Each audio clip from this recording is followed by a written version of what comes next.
ಎಲ್ರಿಗೂ ನಮಸ್ಕಾರ. ನಾನು ಚಿತ್ರಾ ವೆಂಕಟೇಶ್.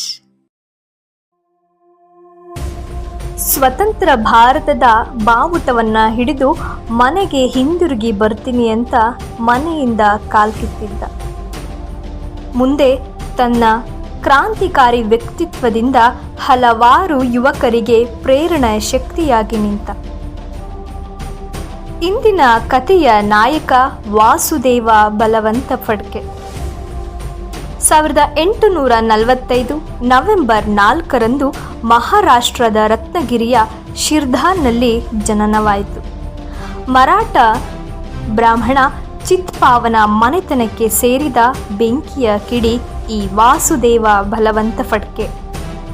ತಾಯಿಯ ಮುದ್ದಿನ ಮಗನಾದ ವಾಸುದೇವನಿಗೆ ಚಿಕ್ಕಂದಿನಿಂದಲೇ ಕುಸ್ತಿ, ಕುದುರೆ ಸವಾರಿಯಲ್ಲಿ ಹುಚ್ಚು. ಮಗನ ವಿದ್ಯಾಭ್ಯಾಸಕ್ಕಾಗಿ ತಾಯಿ ಸರಸ್ವತಿ ಬಾಯಿ ತನ್ನ ತವರೂರಾದ ಕಲ್ಯಾಣಕ್ಕೆ ಕಳಿಸ್ತಾಳೆ. ವಿದ್ಯಾಭ್ಯಾಸ ಮುಗಿಸಿದ ವಾಸುದೇವ ಮುಂದೆ ಬ್ರಿಟಿಷರ ಲೆಕ್ಕಪತ್ರ ವಿಭಾಗದಲ್ಲಿ ಕೆಲಸಕ್ಕೆ ಸೇರ್ತಾರೆ. ದಿನ ಕಳೆದಂತೆ ಬ್ರಿಟಿಷರ ವಿರುದ್ಧದ ಚಳುವಳಿ ಹೆಚ್ಚಾಗ್ತಾ ಹೋಗ್ತಾ ಇರುತ್ತೆ. ಇದೇ ಸಮಯದಲ್ಲಿ ವಾಸುದೇವ ಬಲವಂತ ಫಡ್ಕೆಯ ತಾಯಿ ಅನಾರೋಗ್ಯಕ್ಕೆ ಈಡಾಗ್ತಾರೆ. ತನ್ನ ತಾಯಿಯ ಈ ಪರಿಸ್ಥಿತಿಯನ್ನ ಕಂಡ ವಾಸುದೇವ ತನ್ನ ಮೇಲಧಿಕಾರಿಗೆ ಅರ್ಜಿ ಹಾಕ್ತಾರೆ ರಜೆ ಬೇಕಂತ. ಆದ್ರೆ ಹಿಂದು ಮುಂದು ನೋಡದೆ ಆ ಅರ್ಜಿಯನ್ನ ನಿರಾಕರಿಸ್ತಾರೆ ಮೇಲಧಿಕಾರಿಗಳು. ಕೋಪಗೊಂಡ ವಾಸುದೇವರು ಆ ಕೆಲಸಕ್ಕೆ ರಾಜೀನಾಮೆ ಬರೆದು ಬರ್ತಾರೆ. ಆದ್ರೆ ಅವರು ಊರು ತಲುಪುವ ಮುಂಚೆಯೇ ಅವರ ತಾಯಿ ಅಸುನೀಗಿರ್ತಾರೆ. ಇಲ್ಲಿಂದ ಕೆಲಸ ಬೇಡ, ಕಾಸು ಬೇಡ ಎಂದು ಮನೆ ಮಠಗಳನ್ನ ತೊರೆದು ವಾಸುದೇವ ಬಲವಂತ ಫಡ್ಕೆ ಸಂಘಟನೆಗೆ ಹಿಡಿತಾರೆ.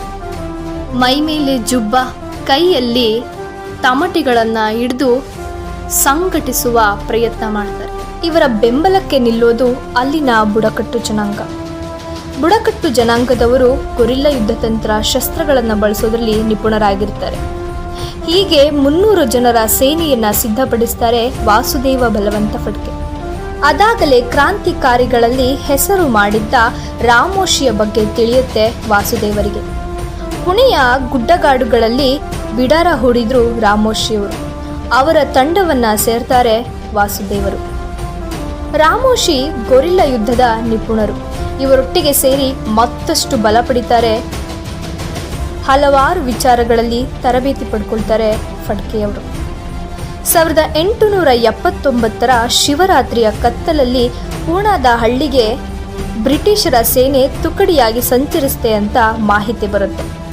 ಇದನ್ನರಿತ ರಾಮೋಶಿ ಹಾಗೂ ತಂಡದವರು ಅಡಗಿ ಕುಳ್ತಾರೆ. ಬ್ರಿಟಿಷರನ್ನ ಕಂಡು ಕೂಡಲೇ ಹರಿಯಾಯ್ತಾರೆ. ತಮ್ಮಲ್ಲಿದ್ದ ಗುಂಡಿನ ದಾಳಿಯನ್ನ ಮಾಡ್ತಾರೆ ರಾಮೋಶಿ ಹಾಗೂ ತಂಡದವರು. ಇದ್ದಕ್ಕಿದ್ದಂತೆ ಬಂದ ಈ ಗುಂಡುಗಳ ಮಳೆಯನ್ನ ತಡೆಯಲಾರದೆ ಎದ್ದು ಬಿದ್ದು ಹೊಡ್ತಾರೆ ಬ್ರಿಟಿಷರು. ಹಲವಾರು ಬ್ರಿಟಿಷರ ಸಾವಾಗತ್ತೆ. ಹಲವಾರು ಬ್ರಿಟಿಷರು ಹಣ್ಣುಗಾಯಿ ನೀರುಗಾಯಿಯಾಗಿ ಹೋಗ್ತಾರೆ.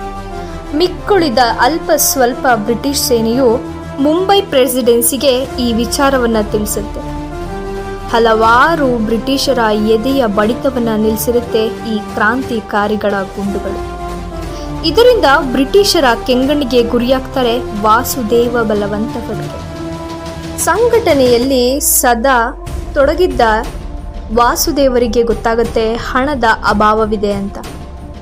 ಮತ್ತೇನು ಮಾಡೋದು? 1877 ಮೇ 13ರಂದು ಬ್ರಿಟಿಷ್ ಕಚೇರಿಗೆ ಮುತ್ತಿಗೆ ಹಾಕ್ತಾರೆ. ಅಲ್ಲಿದ್ದ ಹಣವನ್ನು ಲೂಟಿ ಮಾಡಿ ಬೆಂಕಿ ಹಾಕಿ ದಾಖಲೆಗಳನ್ನು ಸುಟ್ಟು ಬರ್ತಾರೆ. ಕೆಲವೇ ದಿನಗಳಲ್ಲಿ ವಾಸುದೇವ ಬಲವಂತ ಫಡ್ಕೆಯವರ ತಲೆದಂಡಕ್ಕೆ ಬಹುಮಾನ ಘೋಷಿಸ್ತಾರೆ ಬ್ರಿಟಿಷ್ ಅಧಿಕಾರಿಗಳು. ತಾನಾ ಕೊಂಕಣಿ ಪ್ರಾಂತ್ಯಕ್ಕೆ ರಾಮೋಶಿಗಳು ದಾಳಿ ಮಾಡ್ತಾರೆ ಅಂತ ಮೊದಲೇ ತಿಳಿದಿದ್ದ ಬ್ರಿಟಿಷರು ಕಾದು ಕುಳಿತಿರ್ತಾರೆ. ರಾಮೋಶಿಯ ತಂಡ ಬಂದ ಕೂಡಲೇ ಅವರ ಮೇಲೆ ಹರಿಯಾಯ್ತಾರೆ. ಈ ಘಟನೆಯಿಂದ ಕ್ರಾಂತಿಕಾರಿಗಳ ಮುಖಂಡ ದೌಲತ್ ರಾಯ್ ನಾಯಕ್ ಅಸುನೀಗ್ತಾರೆ. ಆದರೆ ಬಲವಂತ ಫಡ್ಕೆ ಅವರು ಬ್ರಿಟಿಷರ ಕಣ್ಣಿಂದ ಮರೆಯಾಗಿ ತಪ್ಪಿಸ್ಕೊಳ್ತಾರೆ. ಮುಂದೆ ನಿಜಾಮನ ಸಾಮ್ರಾಜ್ಯವನ್ನ ಸೇರ್ಕೊಳ್ತಾರೆ.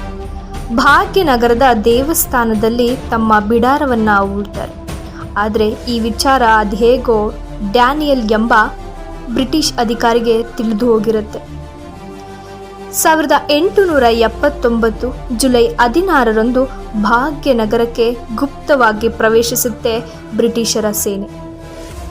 ಸಿಂಹ ಮಲಗಿದ್ದಾಗ ಕಾದು ಕುಳಿತು ಆ ಸಿಂಹವನ್ನ ಸೆರೆ ಹಿಡಿತಾರೆ. ವಾಸುದೇವರನ್ನ ಹೊಂಚು ಹಾಕಿ ಭಾಗ್ಯನಗರದ ದೇವಸ್ಥಾನದಿಂದ ಸೆರೆ ಹಿಡಿದು ತರ್ತಾರೆ ಪುಣೆಗೆ. 1879 ಅಕ್ಟೋಬರ್ 22ರಂದು ನ್ಯಾಯಾಲಯಕ್ಕೆ ಒಪ್ಪಿಸ್ತಾರೆ. ಅವರ ಪರವಾಗಿ ವಕೀಲಗಿರಿ ವಹಿಸೋದು ಗಣೇಶ್ ವಾಸುದೇವ ಜೋಶಿ. ಆದರೆ ಅವರ ಯಾವ ವಾದವನ್ನು ನ್ಯಾಯಾಲಯ ಅಂಗೀಕರಿಸೋದಿಲ್ಲ. ಇನ್ನು ಇಲ್ಲೇ ವಾಸುದೇವರನ್ನ ಇಟ್ಕೊಂಡ್ರೆ ಮತ್ತಷ್ಟು ಕ್ರಾಂತಿಯ ಕಿಡಿ ಹೆಚ್ಚಾಗತ್ತೆ. ಆದಷ್ಟು ಬೇಗ ಭಾರತ ಭೂಮಿಯಿಂದ ಇವರನ್ನ ಹೊರ ಕರ್ಕೊಂಡೋಗ್ಬೇಕು ಅಂತ ಬ್ರಿಟಿಷ್ ಸರ್ಕಾರ ನಿರ್ಧರಿಸುತ್ತೆ. ಭಾರತದಿಂದ ಸಾವಿರಾರು ಮೈಲಿ ದೂರದ ಎಡನ್ ಎಂಬ ಮರಳುಗಾಡಿನ ಊರಿನಲ್ಲಿ ಇವರ ಕೈದಿವಾಸ ಪ್ರಾರಂಭವಾಗುತ್ತೆ. ಎಡನ್ಗೆ ಹೋಗುವ ಮುನ್ನ ದೇಶಭಕ್ತ ವಾಸುದೇವ ಬಲವಂತ ಫಡ್ಕೆ ತಾಯಿ ಭೂಮಿಗೆ ನಮಸ್ಕರಿಸಿ ಹೇಳ್ತಾರಂತೆ, ತಾಯಿ ನಿನ್ನದೊಂದು ಹಿಡಿ ಮಣ್ಣು ಸಾಕು, ನಾ ಮತ್ತೆ ಬರ್ತೀನಿ ಅಂತ. ತಾಯಿ ನೆಲಕ್ಕೆ ನಮಸ್ಕರಿಸಿ ಬಲಗೈನಲ್ಲಿ ಒಂದು ಹಿಡಿ ಮಣ್ಣನ್ನ ಹಿಡಿದು ಕಣ್ಣಿಗುತ್ಕೊಂಡು ಆ ಮಣ್ಣನ್ನ ಸೊಂಟಕ್ಕೆ ಕಟ್ಟಿಕೊಂಡು ಎಡನ್ ಕಡೆಗೆ ಹೊರಡ್ತಾರೆ. ಎಡನ್ನಲ್ಲಿ ಪ್ರತಿದಿನ ಅವರಿಗೆ ಕಿರುಕುಳ ಕೊಡ್ತಿರ್ತಾರೆ. ಬೆಳಗಿಂದ ಸಂಜೆಯವರೆಗೂ ದುಡಿಸ್ತಿರ್ತಾರೆ. ದಿನೇ ದಿನೇ ದೇಹ ಕ್ಷೀಣಿಸ್ತಾ ಬರ್ತಿರುತ್ತೆ. ಆದರೂ ಅವರ ಕ್ರಾಂತಿಯ ಕಿಡಿ ಎಂದೂ ಆರಿರೋದಿಲ್ಲ. 1880 ಅಕ್ಟೋಬರ್ 12ನೇ ತಾರೀಕು ಮಂಗಳವಾರದ ಸಂಜೆ ಕಾರಾಗೃಹದ ಗೋಡೆಯನ್ನ ಹಾರಿ ಎಡನ್ನಿಂದ ತಪ್ಪಿಸಿಕೊಳ್ತಾರೆ.